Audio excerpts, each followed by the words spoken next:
ఆశ్చర్యం. మూడోది మనం గమనించగలిగితే పాపుల కోసం ఆయన ఏం చేశారంట? మరణించారు. ఇది ఎంత గొప్ప ఆశ్చర్యం! ఎవరు ఈ లోకంలో మరణించారో? చాలా మరణాలు మనం చూస్తున్నాం. ఒక దేవుడు మానవుడికి ఈ లోకానికి వచ్చి మనందరి కోసం, మన పాపాల కోసం పవిత్రమైన రక్తాన్ని కార్చి మరణించిన వారు ఎవరైనా ఉన్నారంటే కేవలం యేసుక్రీస్తు వారు మాత్రమే. హల్లెలూయా! యేసుక్రీస్తు వారు మాత్రమే. ఆయన రక్తం ఎలాంటిదట? పవిత్రమైనది. ఎందుకు పవిత్రమైనది అంటే ఆయన జన్మ పవిత్రమైనది. అందుకే ఆయన జీవితం పవిత్రమైనదే కాకుండా ఆయన మరణము కూడా మనల్ని ఏం చేసిందంటే విడిపించింది. ఎక్కడి నుంచి విడిపించిందంటే from the bondage of sin. పాపము నుండి ఏం చేసిందట?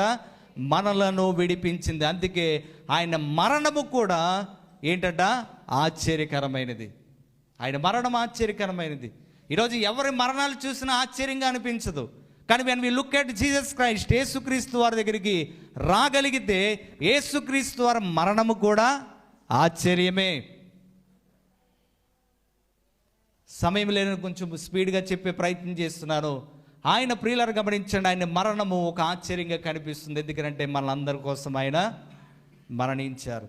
నాలుగోది మనం చూస్తే మరణము నుండి ఆయన ఏం చేశాడో తెలుసా? సజీవంగా లేచాడు. నాలుగోది ఏంటండి? సజీవంగా లేవడం. ఈ దినము ఇంకెవరి జీవితంలో ఉండదు.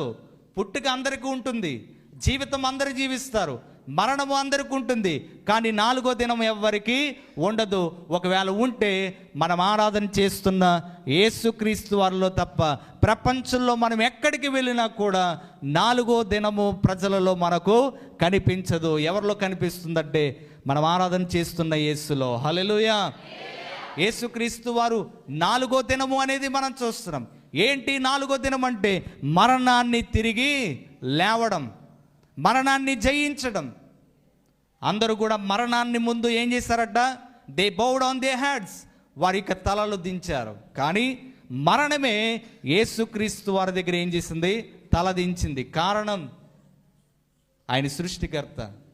మరణ శాసనాలు ఆయన చేతిలో ఉన్నాయి. సమస్తము ఆయన కలిగి చేశాడు. అందుకే ప్రపంచంలో మనం చూస్తున్నప్పుడు అది నాన్న యేసుక్రీస్తు వారు సిలువలో మరణించినప్పుడు సృష్టిలో కూడా కొన్ని పరిణామాలు జరిగాయి. ఈరోజు యేసుక్రీస్తు వారు మరణంతో ఆయన జీవితము ముగింపబడలేదు. కానీ ఈరోజు క్రైస్తవ్యం పిలువబడడానికి గల కారణం ఏంటంటే ఆయనకి నాలుగో దినం ఉంది. అదే రెజరెక్షన్ అంటాం. యేసుక్రీస్తు వారు తిరిగి లేవటం. హల్లెలూయా!